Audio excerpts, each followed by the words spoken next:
As of today, there are several river crossings in the east of London, allowing people to remain connected through transport links. Examples of these include the Dartford Crossing, the Silvertown Tunnel, Tower Bridge, the Woolwich Ferry, the Woolwich and Greenwich Foot Tunnels, the DLR, the Jubilee Line, and several riverboat piers across East London, including Barking Riverside.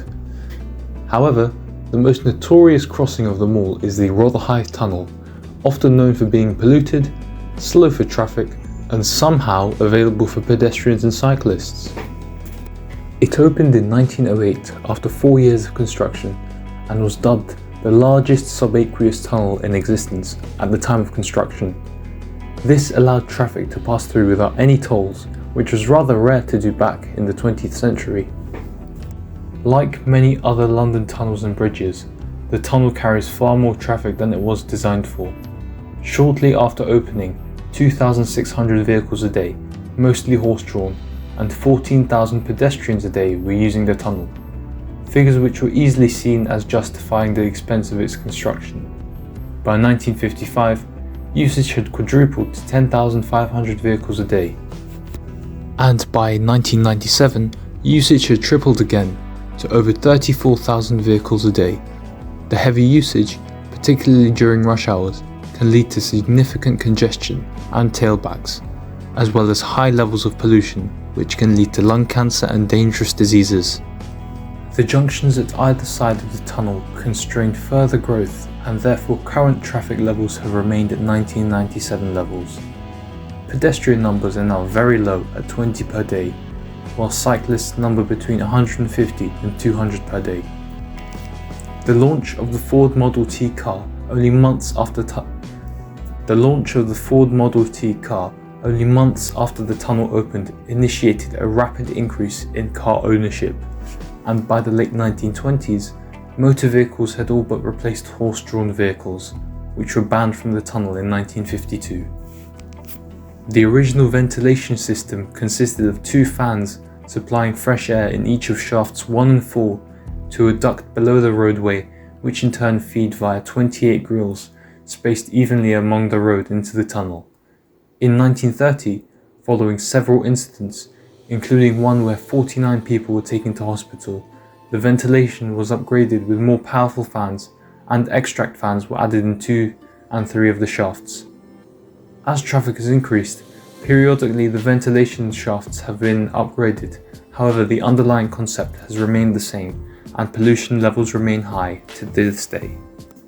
With London's population growing over the course of the 20th century, the demand for more river crossings that were safe grew. The development of Canary Wharf in the 1980s meant the London Docklands Development Corporation, that was responsible for regenerating an area of 22 square kilometres in the London boroughs of Newham, Tower Hamlets, and Southwark, was set up. The LDDC helped create Canary Wharf, Surrey Quays Shopping Centre, London City Airport, XL London, London Arena, and the Docklands Light Railway, bringing in more than 120,000 new jobs to the Docklands and making the area highly sought after for housing. One such effect of this was an introduction of a new bus route linking Surrey Quays and a new development at Canary Wharf called the P14 in 1988.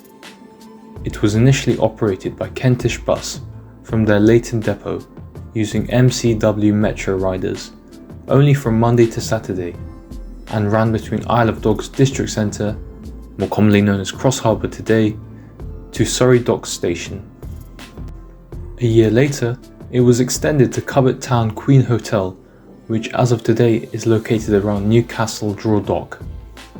Eventually, in 1992, it was rerouted to Isle of Dogs City Pride, a pub which closed in July 2012 to make way for further development of Canary Wharf. In October 1999, it was withdrawn due to the now nearly complete Canary Wharf, as well as the opening of the Jubilee Line extension via Canary Wharf, and was replaced by Route 395.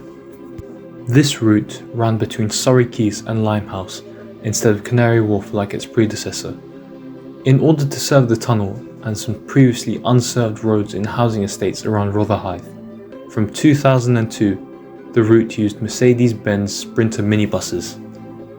However, due to the low passenger usage, it was eventually withdrawn in 2006 and not replaced. Route 395 was initially operated by Stagecoach London from their Stratford garage using Mercedes minibuses until 2001. After this point, it changed hands to First London, and a year later, new Mercedes Sprinter minibuses, or vans, were introduced, as TfL eventually took charge of the Rotherhithe Tunnel, and so smaller buses had to be used, because at this point, the tunnel became weaker with age, as it was over 100 years old, and so a 2-ton, 6-foot wide restriction was implemented. The 395 ran every 30 minutes on Monday to Saturdays between approximately 9 AM and 6 PM to match shopping hours at the Surrey Quays shopping centre, adjacent to where it terminated. Although it was a useful round-the-corner link for residents of the housing estate, it ran it through in Rotherhithe. The route's passenger numbers dwindled, leading it to be withdrawn without replacement. As all TfL buses are now low floor, it would be difficult to find a narrow vehicle suitable even if TfL wanted to revive the route, which would now also require a new number.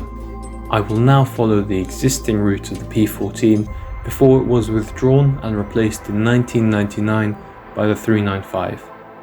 We start off at West India Dock Quay, about a 2-minute walk from the former site of the City Pride pub, where the P14 initially terminated. In today's routing, it directly followed the 277 from Cuba Street to Isle of Dogs Asda, going via Millwall Park and Mudchute Station, where the lovely City Farm and DLR connections reside.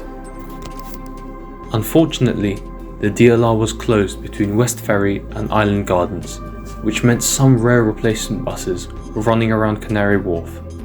We get off here and change onto the D8, which recently received a temporary allocation of brand new Volvo BZL double-deck buses. This passed through South Quay before reaching West Ferry Circus, where we took the D3 to Limehouse Station. At around Burdett Road, the terminus of Route 395 is seen, representing a stark difference to the P14's longer routing and higher connectivity.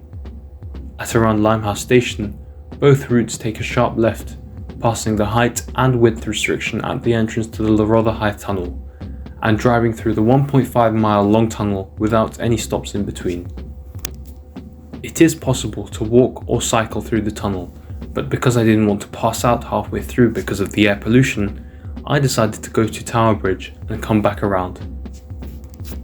From here, I take Route 15 to Aldgate East and walk across Tower Bridge to Tooley Street, where I eventually catch the 188 to Rotherhithe Tunnel south side. Here, Route 395 takes an unorthodox route of going through the back streets of Surrey Quays to head to the shopping centre, whilst the P14 takes a more direct route via Lower Road to Surrey Quays. I decide to take the P12 to the shopping centre, where the route used to terminate until its complete withdrawal in 2006. Overall, the 395 would be about 3.5 miles long, and depending on traffic, would take around 30 to 40 minutes to complete end to end. The P14 would be about 6.5 miles long and would take around 50 to 60 minutes to complete end to end. This brings us to the short-lived bus route that used the Rotherhithe Tunnel. I do acknowledge that several other routes have used the tunnel before 1988, including Route 82, which ran from Stepney Green and Rotherhithe before being withdrawn in 1968.